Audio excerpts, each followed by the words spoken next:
Hey, friends, welcome back to the Do Cool Shit podcast. I have someone very special here with me today, Hillary Ervin. Thank you, Hillary, for joining today. I'm glad to be here. I'm excited to chat and just have a fun conversation. I know this will be super fun and just I think informative as well. For those listening, whenever I reference kind of getting out of my own way and asking for help for the very first time and hiring my own coach, Hillary was that person. And she had, how, you're still my coach. You've been coaching me for, God, years. You're in Germany. I was in Hungary, yeah, Or when yeah, I first Hungary. started with you. Yeah. So that was in 2019. And then I paused during COVID because I had this weird, unrealistic expectation that I was gonna do a fat loss phase through COVID and went through the existential crisis that COVID was in Europe. And then started with you again when I moved back to the States, and we've worked together since. She's a major member of my support squad. And I'm happy to call her a friend and a colleague as well. So Hillary, you're a dietitian, you are a mom, you're a spouse, we'll call you an athlete too, for sure. You have a strong athletic background. I know you're working through some stuff there. I guess we can start with w- what made you become a dietitian and get into the nutrition and fitness space in general. There is a lot of different moments or experiences that I think led me to becoming a dietitian. And it was something I went back to school for in my later 20s. Uh, the kind of catalyst to everything was in 2012-ish, I started having a lot of really bad GI issues. And I was on deployment at the time. We didn't really know what was going on. I was recommended to get more sunshine and to just make sure if I started, having other complications, then it would be a bigger issue. So there wasn't a lot of help there. And when I got back, I started to feel slightly better. And I was so lucky to have someone share with me that what I was experiencing symptom wise was very similar to their celiac symptoms. And I feel so lucky that that was something that was said or shared with me because it usually takes folks years to get diagnosed, especially, in 2012, 2013 period. Yeah. And my mind never even went there given some of the other discussions I had had with providers. So that was really a catalyst where I started trying to reduce gluten. I didn't really know what it was. I didn't know all the foods it was in. Early 2013, I was diagnosed, which was, again, very lucky that it happened so quickly. And during that time, I had to figure out all of the food stuff on my own because there wasn't a lot of information out there. It was also a time where paleo was super popular, which was helpful for me because that was a gluten-free diet. Mhm. And in that time, I also had been really into CrossFit. And if we think about all of these things, going gluten-free, which removes, or it can remove a pretty good amount of carbs from your diet. Yeah. And then you think about paleo also being wildly popular in that space, CrossFit in particular. And then me doing CrossFit, I felt pretty terrible in my workouts. The GI Mhm. things had, improved significantly, but then because I was not eating well or getting enough carbohydrates in particular, I didn't feel awesome. So there was that part of it, and I didn't know what was going on. I didn't know. Yeah. And then I found weightlifting, and the experiences of weight classes is really what was the bigger catalyst for me eventually going back to school to become a dietitian because I'm so fascinated by the movement of weight classes, how to, manipulate food, fiber, water, all of those things. Um, and I also was very aware that the methods can be really difficult. Even Uh, like under the best kind of conditions, weight cuts are very, very challenging in some regard, especially, depending on the athlete and the amount. So sure. I really wanted to understand more of the science behind the weight classes, the fueling, diet changes, and then kind of back to the celiac. So there's all these little areas I was really, really curious about and wanted to know more. So I decided to go back to school and it ended up being a really, really positive experience, especially because in my first degree, I initially did have the dietetics tracked. Mm, But I was so nervous I was not smart enough to do it. So I changed. I changed my major, I think after like my first like full freshman year because I was convinced I would not pass the different chemistry classes. no.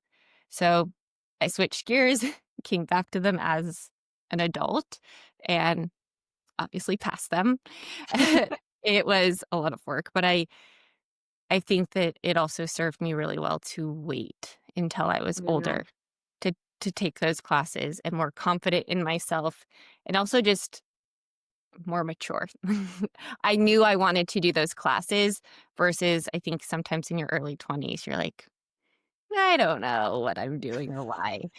Yeah. Um, and then of course like over the years that I had the ability to work with so many people and having the understanding of all of their different experiences outside of like my own very, small experiences just has wanted like led me to just keep wanting to learn more and more and more. So a lot of different pieces and parts, whether it's my own story or others sharing with me has kind of moved me forward. Yeah. I didn't know a lot of that. It's so funny. I had a very similar experience with my own gut and going through paleo, cutting out gluten and paying more attention to just what was going in my body. And that being a big helper, a catalyst, I guess I would say, in where I am now too. It's so interesting. I'm curious how many other people share that. What was your first degree? My first degree was in international relations and public health. So, Oh, still very much in the health side. And I've always been very interested in helping people. That side, I think, was more like I was more interested in some of like policy changes and reform. Um, I wanted to support women uh-huh. in some form or fashion. So that was where my head was at when I kind of changed the degree so that I could move along through school. Okay. That makes sense, and I know, like, you're very passionate about policies and Mhm. food systems and everything like that in the world, so that also is, like, kind of full circle here too. Yep, I didn't if I think if you kind of know some of my past interests and then you look at today, like, "Oh, math checks out." I see, like, how those 2 are related. Yeah, yeah, I didn't know what I actually didn't even know that, so learning something new too. I love that. So when you went through, when you were in CrossFit, when you were doing weightlifting yourself, did you have guidance? Did you have coaching during that time? In retrospect, what was advice that you were getting that was helpful, that wasn't helpful? I did I almost immediately reached out to a coach both for weightlifting and then Okay. also for nutrition, and those 2 experiences were probably, like, the catalyst that really changed my life, because I feel very confident I would not be here, talking with you if those 2 things hadn't happened, Mhm. and I'm very grateful for that. And I also had some really challenging experiences as an athlete working with a coach for the nutrition side of things. I do think during that time period, 2014, early 2014-ish into 2015, and maybe you can tell me if I'm on kind of like on or not, but that felt like a time where the macro piece was really becoming just more prominent on like social media. There were more conversations around like the nutrition side of Mhm. things, or at least that's what came into my world around that time. Yeah, And like the IFFYM and that's what I like was gonna say. I feel all of like that you did stuff it was your really background. popular. Yes. So that was the tool that I initially used. And I did see like wild, like aesthetic changes, like completely different person. Mhm. And it was really cool. Like it was really freaking cool to see what my body looked like. However, like looking back so far removed from those experiences, I think it shaped a lot of how I do things now and primarily like what I don't do. For example, I think I'm close to your height, Meryl. I'm about 5'8". Mhm. I was competing as a 63-kilo lifter, which is like that's very small for Yeah. me, especially Yeah, like I'd say that's pretty light. yeah, Yes. that's a pretty small human being. um, and there were times I was less than that weight, and that part of it, I think, was very it it could have had health implications. It was Mhm. probably pretty dangerous long term. I had Mhm. lost my cycle. I was so rigid with my eating, terrified to eat out, terrified to do anything, out of the norm. And I was able to really be so adherent and be so like restrictive and follow things to the T because my he was my boyfriend at the time, my now husband was on deployment. So I was Mhm. able to just to be like all in training, all in nutrition. And there were lots of discussions with coaching around like being perfect. If I, ate too much one day to eat less the next day or to move more, or if I wanted to like eat more on a specific day to do X number of minutes of, rowing or riding a bike. And it was a lot of this transactional kind of behavior with food and movement, which made it really challenging to want to take rest days or to slow down. Yeah. And my calories were also just really, really low. So a lot of like weird foods that I made, a lot of weird food combinations, really not anything I would ever eat now. And there was a constant like fear of having some sort of like reprimanding response if I wasn't doing things, you know, perfect. Um, So that really shaped, and this is the nutrition piece, and that really shaped the way that I know I don't want to be, and how I, don't want to talk to people, or and people in general, whether they work with me or not. And it also, I think, really reiterated that, and this is like for weight class athletes in particular, but how challenging the weight class space can be, mhm. especially if you're being advised to move lower than it's probably safe. Or um, around that time, I also feel like there is a lot of identity tied to weight class, and that could still very much exist, and I just don't see it. But there is also those identities, being wrapped up, and that was all really, really hard to navigate. Um, I feel thankful, honestly, that I have moved through all of that and and I'm okay. Like I didn't develop some behaviors or kind of beliefs around food that were longer lasting or harmful. Um, and I do think that that also kind of spurred some of my interest for wanting to learn because I knew there was a way to do things better, Mhm. and what I was doing was not sustainable. So what was what was, like, the turning point in there? Because it can get so easy to get, like, sucked into this hole, this vacuum. The identity piece is something that I actually had never thought about before, but that's huge. I mean, there's people that put that, like, in their bio. I Mhm. am a so, what was the turning point where you said that, "I know there was a way that I could have done this better?" I distinctly remember this experience. So, um, Sean had just gotten home from deployment, and I was going to be competing at the American Open in a few weeks.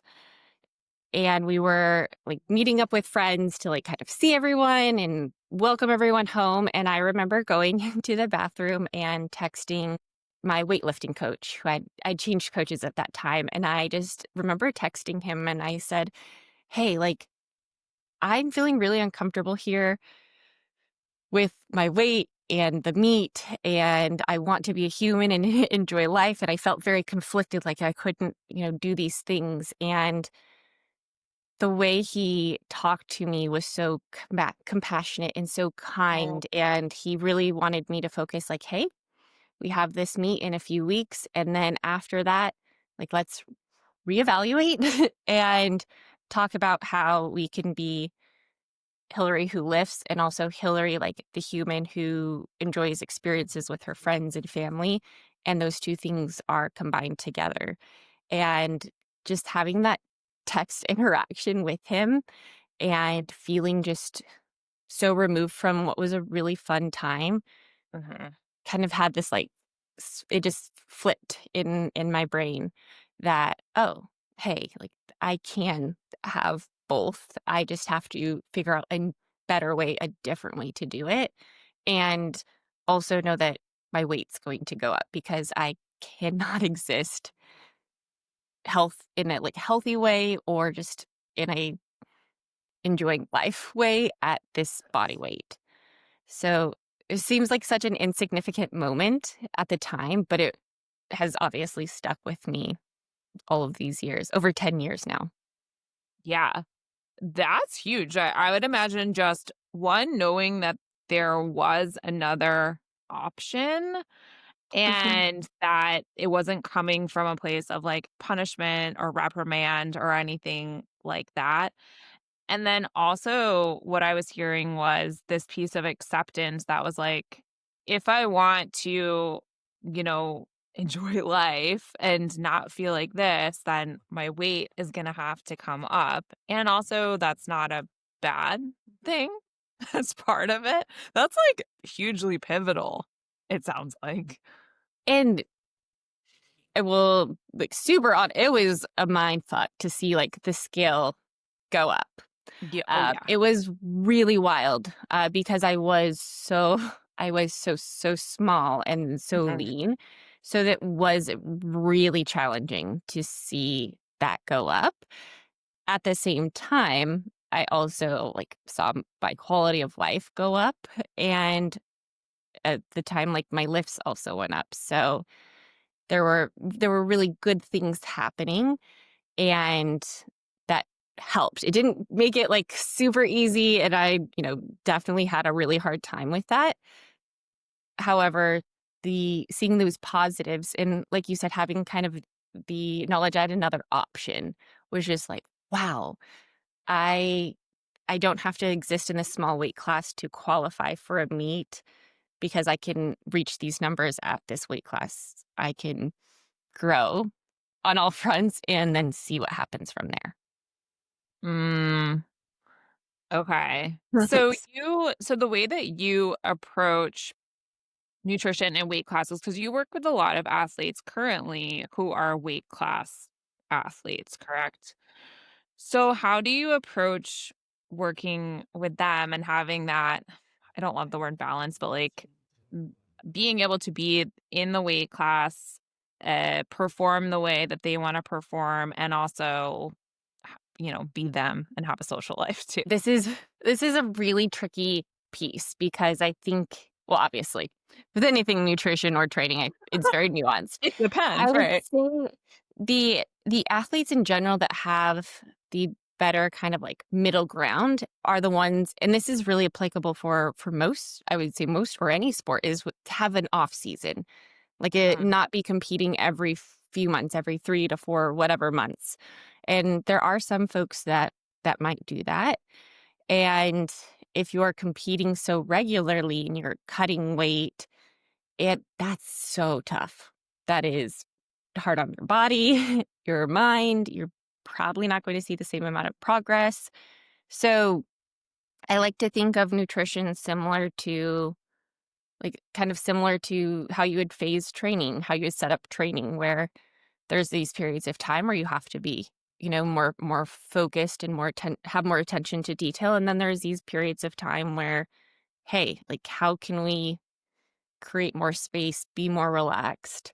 If you're tracking, like, get away from the app, or just have that brain break so that you're not always on this kind of like heightened alert with your nutrition. uh, And at the same time, like, if you are an athlete that's, I don't know, you're competing, let's say next month at the American Open, and you're having a really crummy week and you need to take a little, like, a brain break for a day, do whatever with nutrition. In my experience, taking a brain break for a day or two is far more beneficial, and it yields a better outcome, like, long term, than trying to, like, white knuckle it and then get to the deadline where then you feel like, "Oh my gosh, like, I'm just gonna go for it now because I can finally have a break." right. So, think having those clear, I don't use the word boundaries, but being able to delineate when you need to be more in the weeds of things versus not, I think is really, really helpful. Uh-huh. And then also just understanding that certain, weight classes based on your muscle mass, your body fat, all of these other kind of parts of you also impact your weight cut. And that can also change some of the preparation because it's different. It is different for everybody. So creating that structure, kind of program like training, I think is a Mm. good way to look at it. I like that a lot, and I think just from, like, a mental standpoint and then a stress standpoint in general, like, from a systemic level is so helpful for people where if you're needing to push into especially, if you're competing in a weight class sport, that's very different than Jane who wants to weigh 150 pounds by her high school reunion, right? Yeah. So, there's different advice that we're gonna give to that Mhm. person, but if you're, like, really needing to be a specific weight and push into that, then there's time and place, and what advice would you give to someone who's maybe, like, around the clock every time of the year trying to weigh that certain amount? Like, how are they holding themselves back? Oh, I would say if you are someone who has to intentionally, like, pull back calories and be in some sort of deficit, or there's that, like, extra attention to your nutrition where you really feel like, or maybe truly don't have that flexibility in order to maintain where your weight is at, I think my first, like, point would be more of a curiosity, Mm, and being curious around the meaning behind that weight, and that's weight class athlete or not.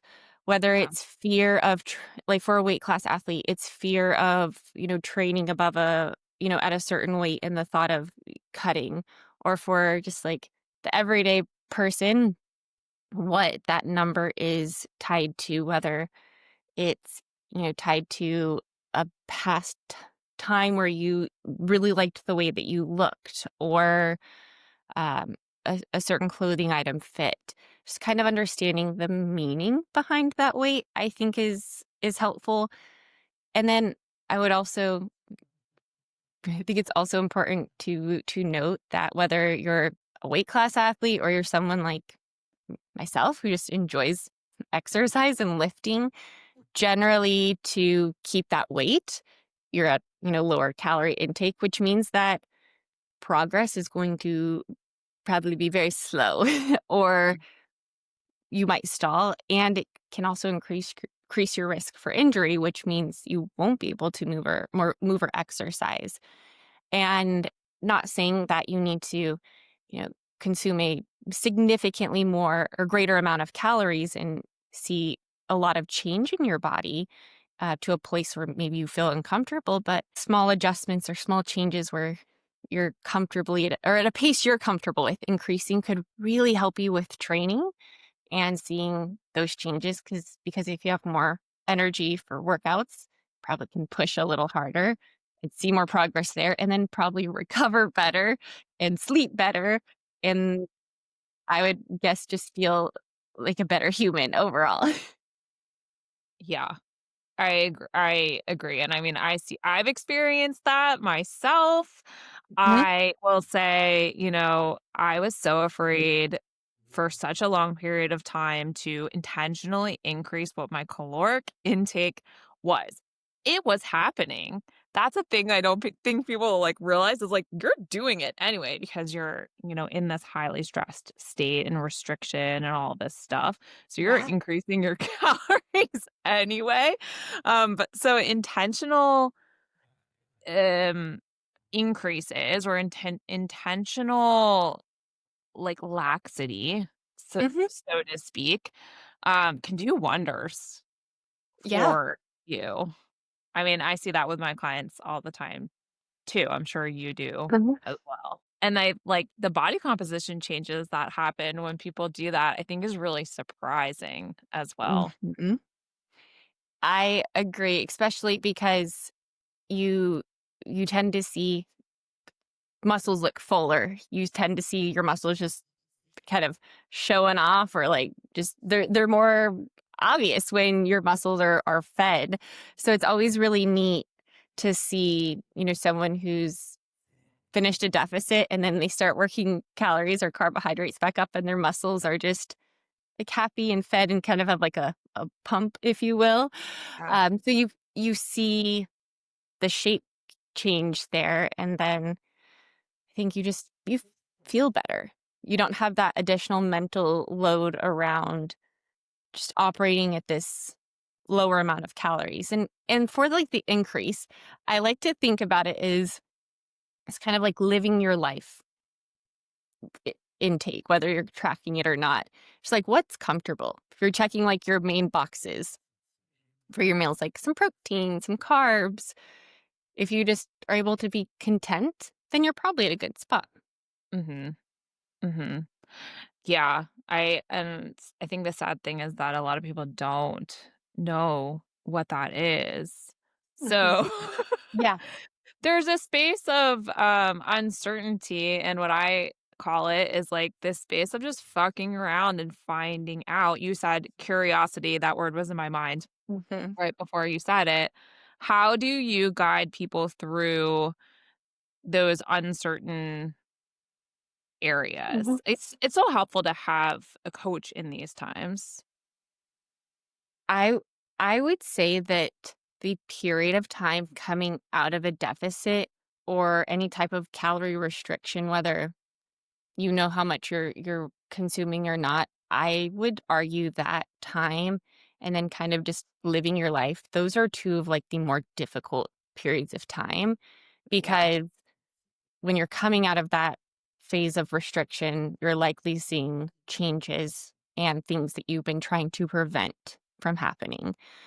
And then when you're kind of just living your life, not a lot is happening in terms of like the scale or those metrics that you can generally see changing when you're restricting your intake.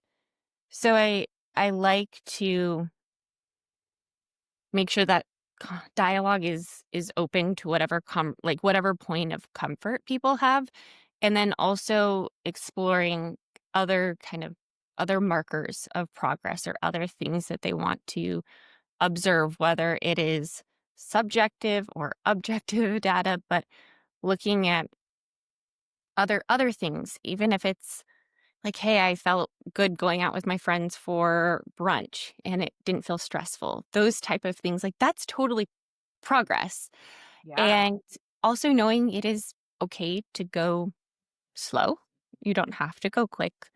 And I really I find a lot of value in having those interactions and saying, "Hey, do you feel good about doing this?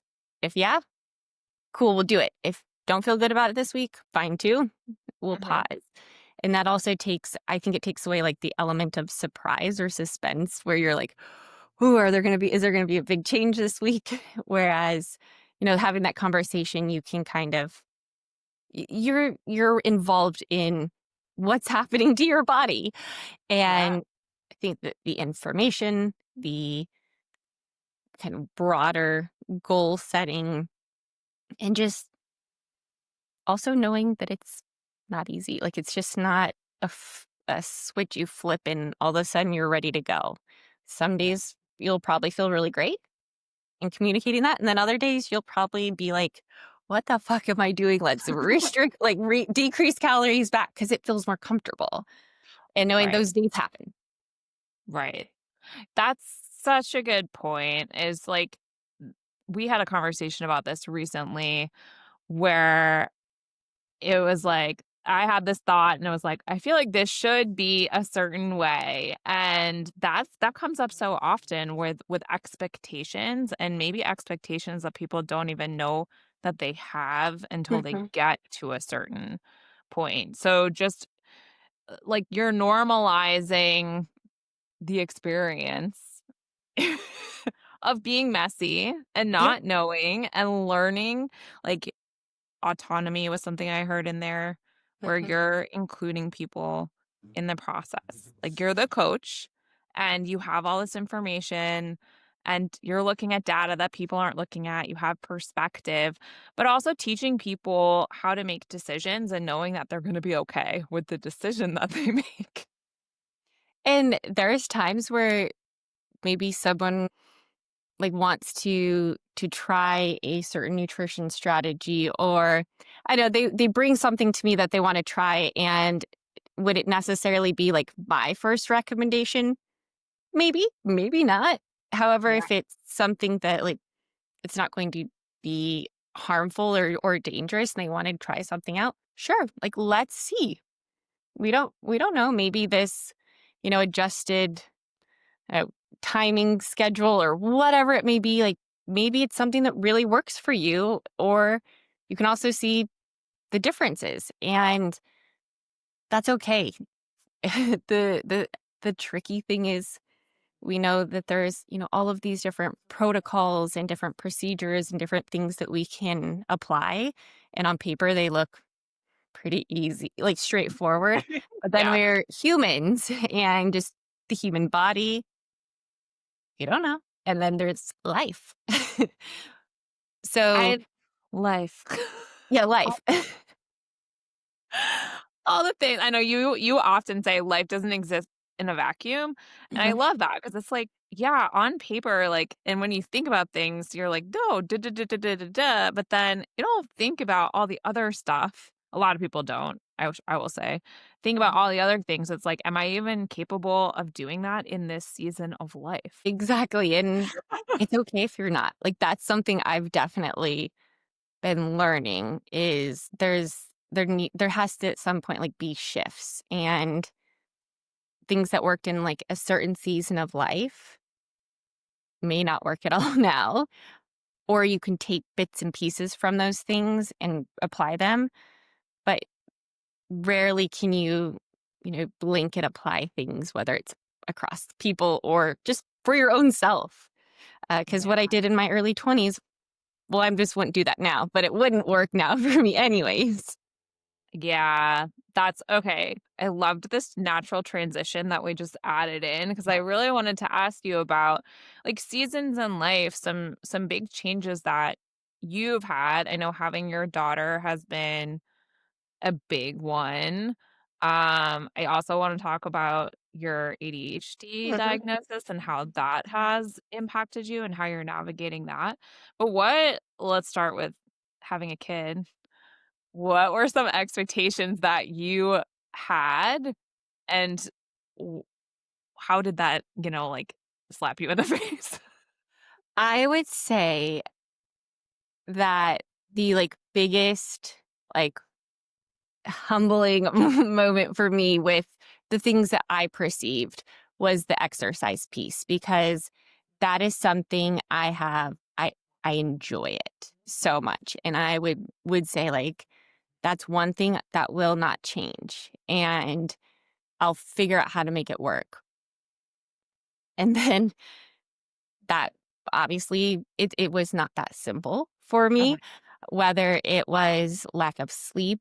At the time, Sean was also finishing nursing school and then starting a nursing job. We don't live close to family.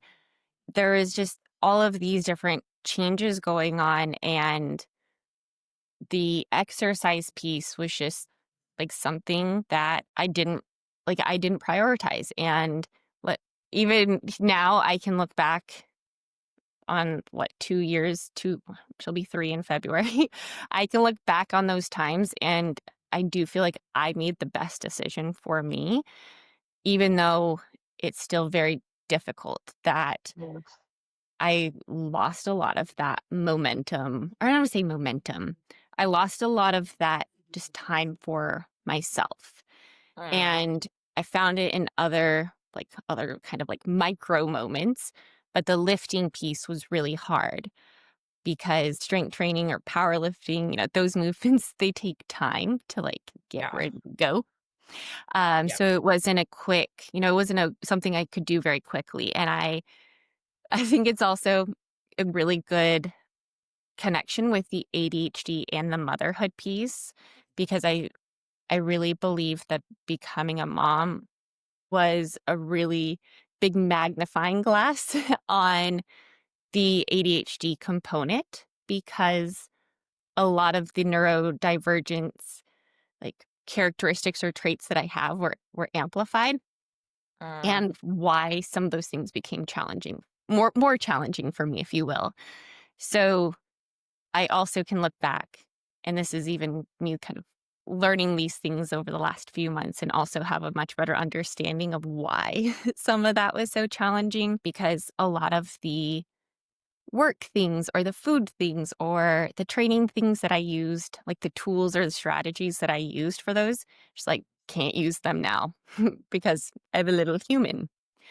So Mhm. that was also that's also been very interesting to navigate, and I'm definitely still trying to navigate it as well, because I see the value and I love exercise.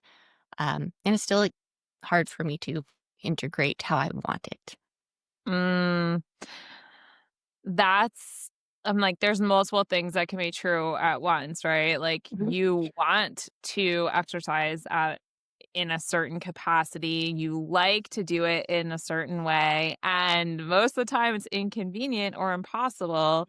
So, is there maybe not currently, but has there been feelings associated with that you've had to investigate, challenge?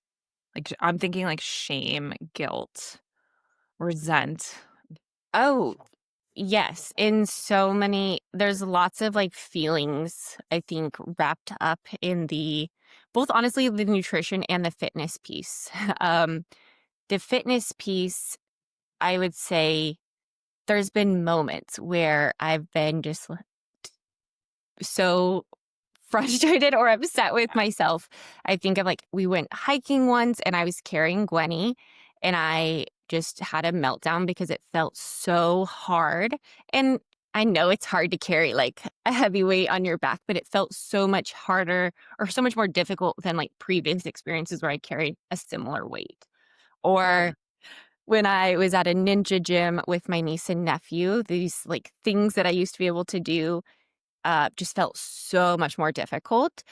mm, And those are like those moments where I feel like irritated or frustrated with myself, and just kind of like, if I if I was okay with, just doing pieces of a workout, then I wouldn't feel like this, because I very much like to do the whole workout and follow the program, right? It's very hard for me to like go back and forth. So a lot of just kind of frustrations, I guess, with myself, with the exercise piece, in particular, and seeing those changes, like feeling that loss of strength or like seeing Sure. your muscles go down, like shrink.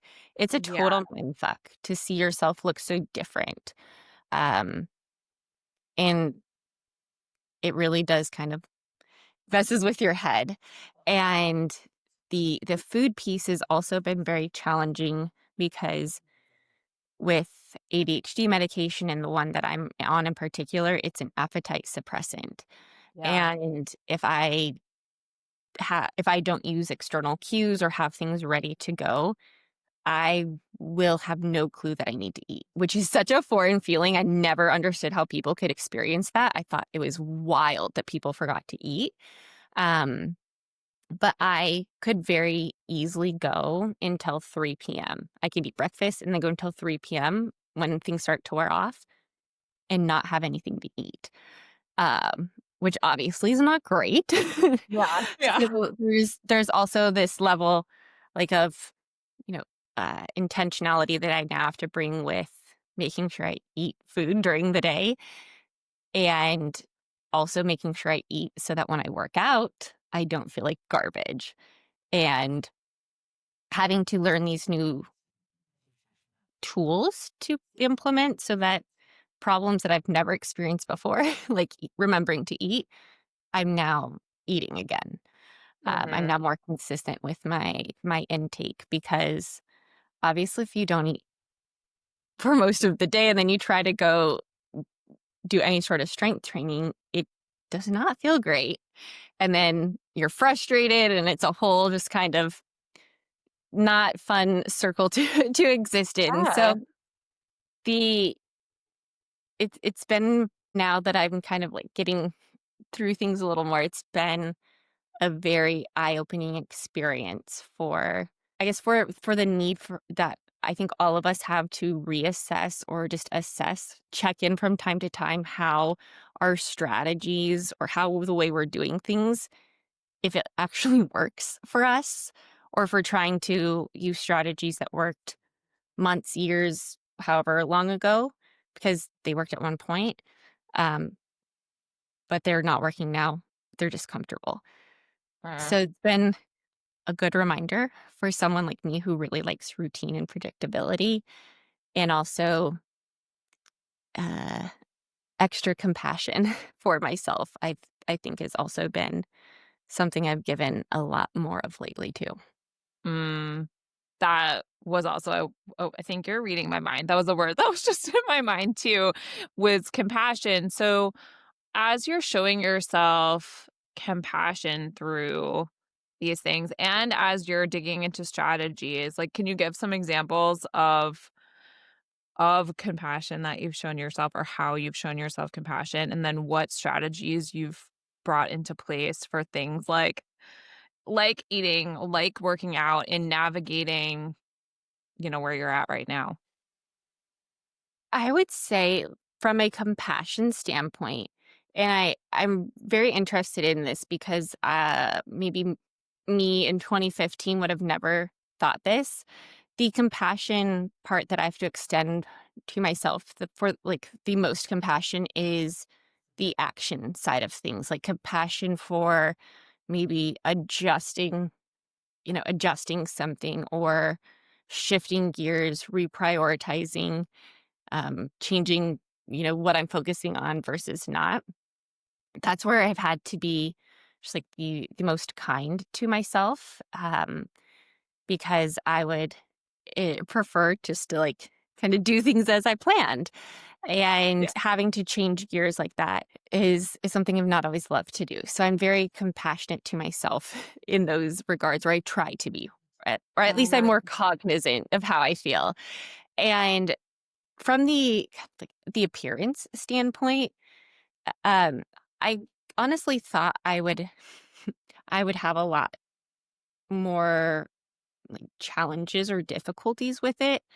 I do I do struggle at times feeling like very small and like weak, Mhm. because I've seen myself with muscles and just be muscular for so long. Yeah. But I'm also very aware that it's super fun to, like, grow those muscles back. I mean, we've watched your biceps grow. It's super fun. So that Yeah. part, I I think if I talked to myself 10 years ago, I'd be shocked to know, like, I was feeling okay there. And the strategies, those things that I rely on the most, um, would be like those external reminders. If I've ever told someone to like try alarm on their phone or calendar, know that I'm doing that myself. I have a timer on my desk, Google calendars, phone calendars. There's external cues everywhere because I will just not notice or not remember. So a lot of those reminders that are automatic, I like to write things down. That's Mhm. helpful. And say also keeping things organized. Some of those like silly tricks where you put, produce at the front so that I don't forget it's there. Those type of things are very helpful. And then, uh, not ironic, say the biggest helper for me has been asking for help. Seeing whether it's like from another professional, whether it's from my husband, whether it's from friends, trying to ask for help more versus taking everything on myself. And it's been not shocking, life-changing to convey those things and to say, "Hey, like I would love for you to help me with this." Um and it goes back to the coaching piece I think we kind of started with, and that is like we can know how to do all of the things, and it's also difficult when it's our own selves. I it we we only have so much mental capacity, and I think sometimes we can like talk ourselves into different places, especially if we're having a tough day.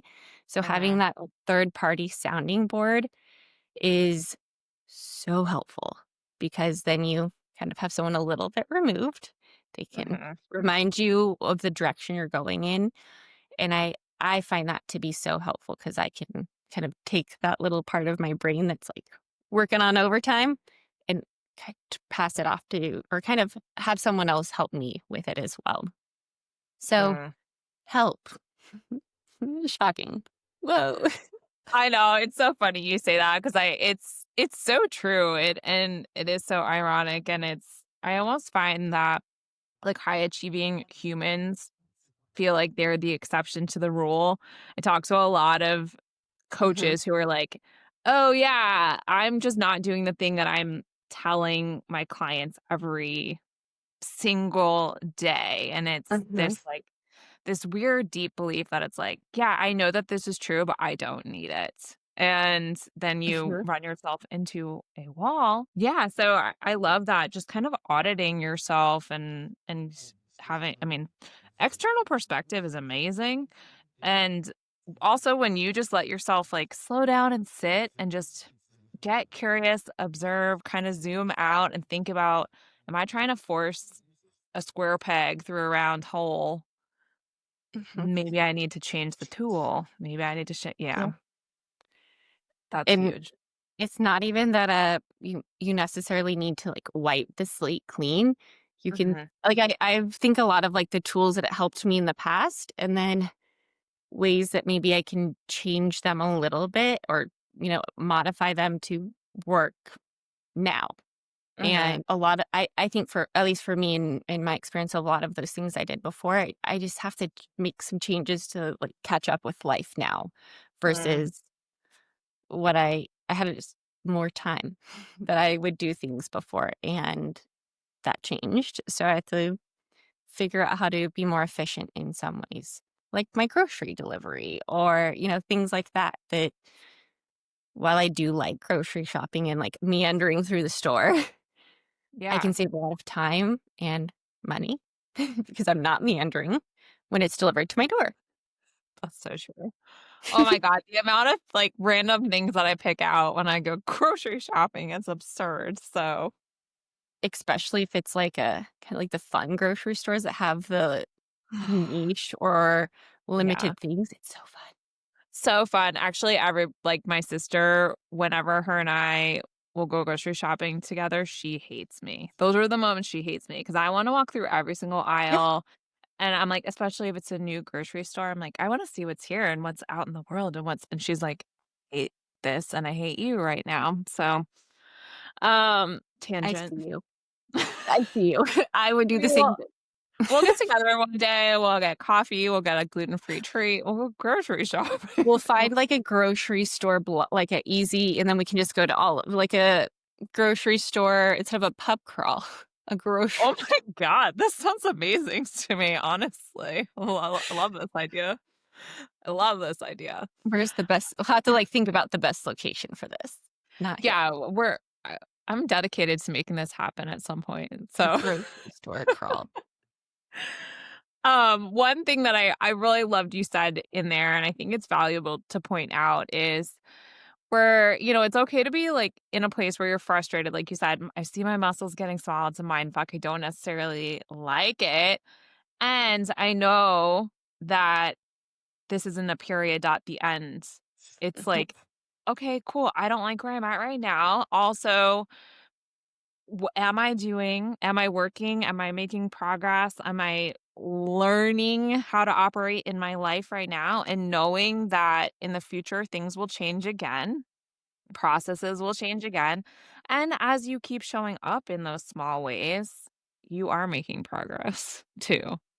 And I th one of the things that I would say I'm proud of myself for is with the exercise piece and, like, finding what felt good to me, I would consistently try different times or different kind of strategies or approaches, and when they didn't work, I've kept trying until I found Mhm. something that, like, feels good to me, and that same thing with nutrition where,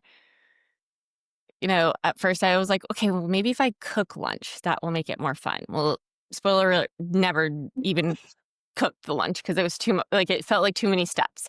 Yeah. But there's, like, these things whereas I have been very much okay if it doesn't work, I'm like, "Okay, I still like, that outcome, that kind of spot that I want to get to is still important to me." And Mhm. so I keep trying even if I don't even do the strategy.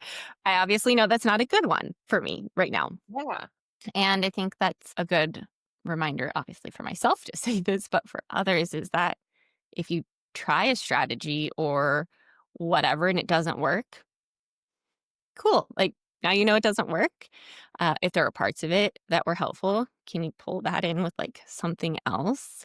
Mhm. Um, and I will say, like, all of the missed attempts with exercise or food to like make them feel better for me were also very eye opening for me to see, okay, hey, if this doesn't work, then maybe something like this will. And I became more clear on what I was looking for, kind of like those Mhm. things that were more important to me with whatever. So it took away the not helpful and I was able to see, okay, this is what I'm looking for in terms of kind of the direction I'm going in. And was it annoying? Yeah, because I would rather have just figured it out right away. Yeah. um, However, I do think it was very valuable for me, even though it just really irritated me in the moment. I love that. I'm proud of you for that too. I think that's like honestly one of the hardest things and also one of the most valuable things like as a human being. And again, expectation wise, like it's not that frustration, annoyance, like all that stuff is going to go away completely. That's totally going to be there. But in the process, you're also like you're learning what works for you. You're gaining more tools, which I think is always helpful in Yeah. life. Sometimes it's like, what tool do I grab? But being able to have more experience allows you to know yourself better. And that's Mhm. I think one of the coolest things. So Yeah, and it helps you to be more clear on, like, what's a hell yes and what's like a, yeah, "Mm-mm, like, yeah, get away from me here, please." yeah, And, like, that feels good to have more kind of those like, that clarity and the delineation on yeah, that. And it also the even though the way that I've been navigating things has been, like I said, it has been like annoying to me for like Yeah. for my own self. I think it's also just helped me to be very confident in like what matters to me. Mm. And it's very clear that, oh, like I want to make sure I'm continue to beat my niece and nephew in foot races because last time I had to try and they're very quick and it was very Yeah. humbling.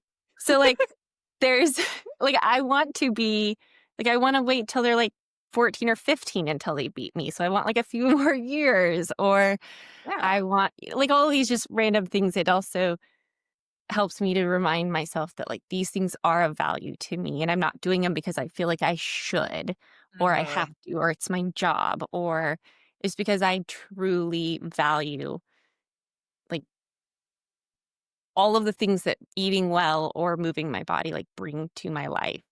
And that feels good to do those things because you want to, not because you think you should. Hell yes. I love that so much. So much. All right. So I wrote down a list of questions where I'm just gonna like put you in the hot seat and Okay. then go through the list. Sound good? Not that you have a choice. Just kidding. Okay. What's one of your biggest pet peeves? Trying to think. One of my bigger pet peeves, and Meryl, I'm the one that does this, is not closing cabinets and doors.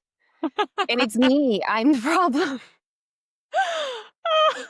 I will join you in it's not one of my biggest pet peeves, but it is a pet peeve and I am the person who does it. So, I'm with you. Gwen closes the ones that she can now for me. So Ah, she'll that's great. reprimand me. Yeah, I'm my pet peeve. She'll just follow you around and just Mhm.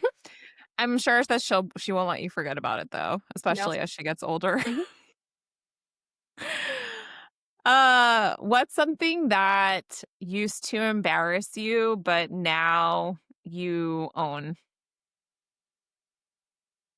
Ah, this might be a silly one. I used to like as a kid, and maybe this is like a universal like kid experience, but like be embarrassed by their parents. And now I'm like, oh, my parents are cool as shit. Like, why did I get embarrassed if they hugged me or did whatever? And now I'm like, Mom, Dad, are you gonna come visit me again? Where are you? Um, so I think like that used to, you're kind of like, ooh, my parents aren't cool, but now I'm, hey, can you come back? I I love it. I love it. My parents are like my best friends too. Side note on that was I read something recently that was like why teenagers especially are so like embarrassed by things is because at that age range your brain starts to like you don't want to be judged. And this is an Yeah. age where people start to really become hyper aware of what other people think of them. So that's why that age is so like that. I was like, Yeah. "Oh, that makes so much sense." Yeah. And I think about how I felt it at that age makes total sense. Total sense. Right. And then you get older and you're like, "Man, don't really care what other people think." So, Yeah. yeah. Mom, can you not have a job so I can call you any time of the day when I need to talk to Yeah, exactly. Okay, what is your go-to meal when you don't feel like cooking, which sounds like it's often, but you? Yeah, what's like a often. go-to throw together Um, meal? I really I really love frozen waffles and I put them in the air fryer. And that's like my favorite like go-to carb source. And I Mm. love a good like scrambled egg with cottage cheese. I know it's like some cooking involved, but I really love the like fluffy scrambled eggs. And then if Gwen does not eat all of the fruit, I like to put some fruit with that. But the waffles are like the glue that holds my morning together, and I usually Mm. add something else to go with it. Not that exciting, but I like it, I think and it it's sounds easy. fab. Yeah. What's your favorite gluten-free frozen waffle? Ooh, I've been using the Kroger brand lately, Okay. but I also like the Bonza, the Oh, blueberry or not, I think it's Bonza. They have like a blueberry frozen waffle, but they're oh, harder to find. okay. Yeah, we don't have a Kroger. I like the Vans brand. They have like an ancient grain one, little extra fiber in there, but a frozen waffle is a good choice, Hill. Um, what's one thing that's on your bucket list? Ooh, I I'm trying to like think of. I really would love to go and visit like Germany and Poland and like soak in all of the history there. Um, that's something I would really love to be able to do. Maybe, I don't know, maybe you got to experience some of that, but I really am, am interested in learning about those areas and specific time periods. So I would love to be able to do that. Um, yeah, I'll pick that one.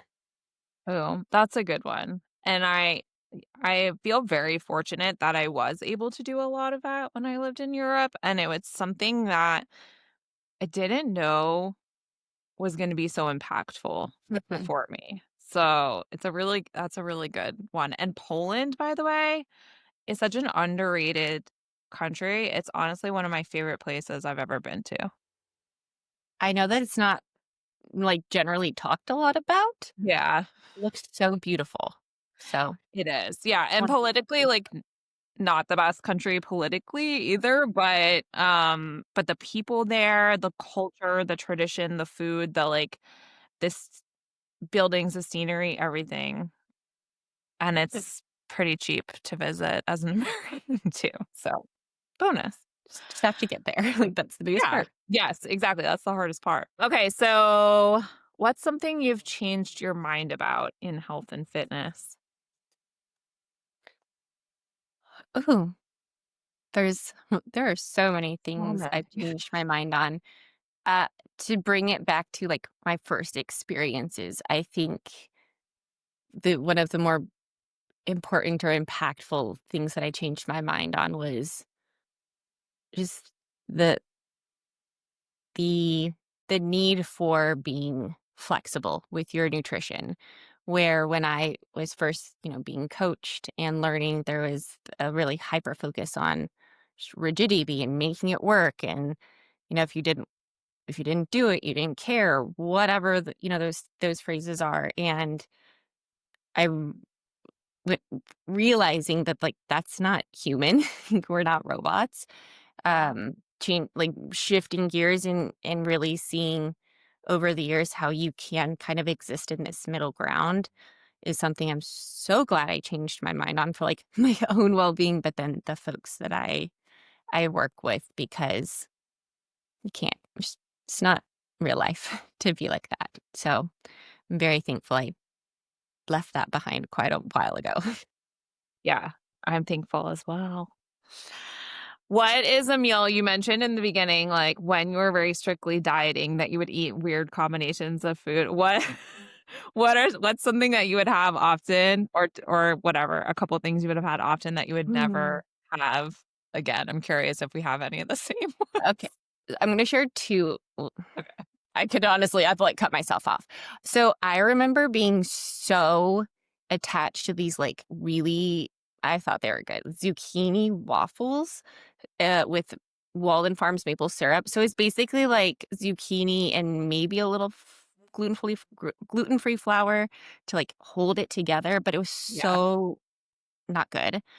And then the thing that, like, still makes me cringe is I remember trying to figure out how to make cauliflower into, like, ice cream. Oh god. I remember that so well, and it did not work out, and it was so gross, and then I was like, "Oh, I'll have Arctic Zero as my better alternative to taste better." Um, granted, had Sean not been on deployment at that time, he would have probably said, "Hillary, that's so not tasty. Please try something else." He would have helped me not probably try that in a very loving way. But that was so gross. That I don't think I actually ever tried making cauliflower into ice cream, but I definitely have tried it in so many ways that I had to convince myself that it tasted good, and Arctic Zero was 100% one of those things too, that I was like, "Oh, yeah, I'm having ice cream, like, this is disgusting." Yeah. Uh, um, what's something that not many people know that you want to be known, either about yourself or just maybe in general? Oh man, that's I think it's something that's probably becoming more like apparent for me, but I care very, very deeply about um, the rights of all humans and all people. And I think for a long time, it's something I shied away from speaking Mm. about, but it's been something I've been passionate about and interested in for most of my life. My mom confirms this from childhood. And I feel like now it's important that people know that about me. Um, and I'm still working to find like what feels like the right thing for me. But I that's important to me that it's kind of another side of me that people know about, I guess. Mm. I love that, and I love that you said that, and can be such a weird space to navigate in the world, I feel like, especially these days, but it's really important. I'm glad that you said that. Alright, last question. What does doing cool shit mean to you? Oh man. I feel like this is very much tied into like why I give a shit about nutrition and fitness is because I want to be able to do like cool shit. If I see someone, I don't know, running up a warped wall, like within reason, I want to be able to do that. Or, someone playing on the playground at the park. If I see like something looks fun that I can do, like I want to be able to do those things and have those experiences, even if Mm. it's silly. Um, that's what I want to be able to do with my body and to have fun, like play like a kid. Um, I would say that that's kind of where I'm at, just being able to do cool shit and not be a like stuffy, boring adult that doesn't play or do fun Mm. things. Mm. So both, like, from a physical standpoint and also just in a mental standpoint where you're allowing yourself to say yes Mhm, to things. Hmm, mhm. I love that. Yeah. Cool. Alright, so those are all the questions I have. You did a great job rapid fire answering them. Some of these are hard. The one for people to know me, I'm like, "Oh gosh." Put you on the spot. All right, plug yourself. Tell people how they can find you, what you're up to, anything you're working on. You can find me on Instagram, um, dietitian with a T dot Hillary. That's where you'll find like that's kind of just every day. You can see everyday things. You can always send me a message or my website is nutritionunbound.com and that has all like the ways to chat with me. Um, just kind of learn more about me. I like to I like to chat and talk. So I welcome like if anyone wants to just say hi, I'm here.